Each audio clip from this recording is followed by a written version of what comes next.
হরে কৃষ্ণ। আজকে একটা গুরুত্বপূর্ণ বিষয় নিয়ে আলোচনা করব। যদি কোনো ভক্ত ভুল করে থাকে, তাহলে আমরা কিভাবে তাকে সংশোধন করব? যেটা ভক্তি জীবনের জন্য খুব গুরুত্বপূর্ণ এবং পাশাপাশি ব্যবহারিক জীবনের জন্য খুব গুরুত্বপূর্ণ এবং আমাদের সম্পর্কটা উম হালকা মিস্টেকের কারণে অনেক সময় নষ্ট হয়ে যায়, ভুল বোঝাবুঝি হয়। তো এটা থেকে আমরা কিভাবে সমস্যার সমাধান হবে, আমাদের সম্পর্ক ঠিক থাকবে। তো সেই বিষয়ে আমাদের শাস্ত্রে আমরা যা কিছু শিখি না কেন, বলি না কেন, সেটা শাস্ত্রের অনুগত হতে হবে। তাহলেই আমাদের সিদ্ধান্ত সঠিক হবে। তো কোনো যদি ভক্ত ভুল করে থাকে, ১ম পর্যায়ে আমি সেটা কেউ যদি বলে, আমি শুনব। কিন্তু শোনার সঙ্গে, সঙ্গে আমি পদক্ষেপ নেব না। আমি কিছুদিন সময় নিব, তাকে দেখব, কথাগুলো সত্যি কিনা। আর পাশাপাশি যারা বলতেছেন, যেই ভক্ত সম্পর্কে তাকে যদি আমি চিনি, তার সম্পর্কে যদি আমার ভালো ধারণা থাকে, প্রাথমিক পর্যায়ে নেতিবাচক বিষয় হচ্ছে যে অন্য যারা বলছে তাদেরকে বোঝানো যে সে যেটা করতেছে সেটা মনে হয় ঠিক না, আপনাদের ভুল বোঝাবুঝি হইতেছে। তারপরে যদি আপনারা বলতেছেন আমি দেখব বিষয়টা।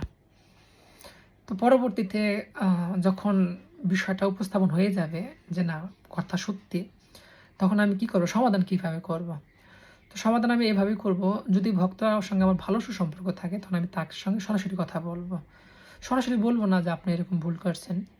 বলব যে আমি এরকম একটা কথা শুনছি, বিষয়টা কি সত্যি কিনা বা কতটুকু সত্যি, এটা তো আপনার দ্বারা হতে পারে না। এভাবে বলব। তারপরে যখন সেই ভক্ত এটা শোনার পরও সংশোধন না হয়, তো যে ভুল করছে যার সঙ্গে, তাদের গার্ডিয়ানের সঙ্গে বলা উচিত। কেন?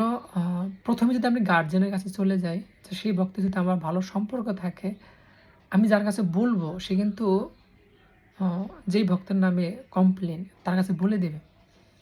তখন সম্পর্কটা আরও খারাপ হয়ে যাবে।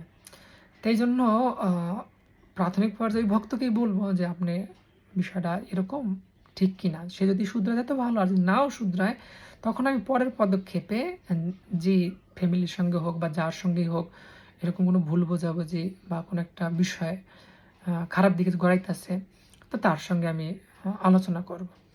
তারপরেও যদি না শুধরায় তখন আমি আ যারা আমাদের মন্দিরে বা বড় সমাজে, তাদের সঙ্গে বসে তার সঙ্গে বসে একটা ভালো সিদ্ধান্ত বা কঠোর একটা ব্যবস্থাপনা নিতে পারি। কিন্তু শুরুতেই হার্ড সিদ্ধান্ত বা এরকম কিছু বলা বা শুনে কিছু বলা, কেউ কিছু শুনছে সেটা আমি বললেই আমি বিশ্বাস করে ফেললাম। সেই অনুপাতে কথা বলা, আমি যেটা বিচার করলাম না। এতে কি হয়? একটা অল্প বুদ্ধি সম্পন্নের ব্যক্তির পরিচয় হবে। পরক্ষণে সেই ব্যক্তির প্রতি মানুষের সম্মান, শ্রদ্ধা থাকবে না, সম্পর্ক নষ্ট হয়ে যাবে। তো আমি যদি তাকে সত্যিই ভালোবেসে থাকি, প্রাথমিক পর্যায়ে তাকে আমি নিজে বুঝাবো বা সে যাকে ভালোবাসে, যার কথা শোনে, তার মাধ্যমে তাকে বুঝাবো। তাহলেই আমাদের সম্পর্ক ভালো থাকবে। আর সে যদি ভুলও করে থাকে, সে নিজেকে শুধরায় নেবে। তো এটা হচ্ছে গিয়ে সিস্টেম, এটাই সদাচার। তো আমরা যদি কাউকে সত্যি ভালোবেসে থাকি, তার সংশোধন করতে চাই, ভালো চাই, তাহলে আমি সরাসরি না বলে ইনডাইরেক্ট বলবো এবং সে যাকে ভালোবাসে, যার সঙ্গে সম্পর্ক, তার মাধ্যমে সমাধান করব। ডাইরেক্টলি কোনো কিছু বলা বা ডাইরেক্ট অন্য ফ্যামিলিকে বলা, এটা ঠিক না। এতে ভুল বোঝাবুঝি, মনোমালিন্য হতে পারে। হরে কৃষ্ণ।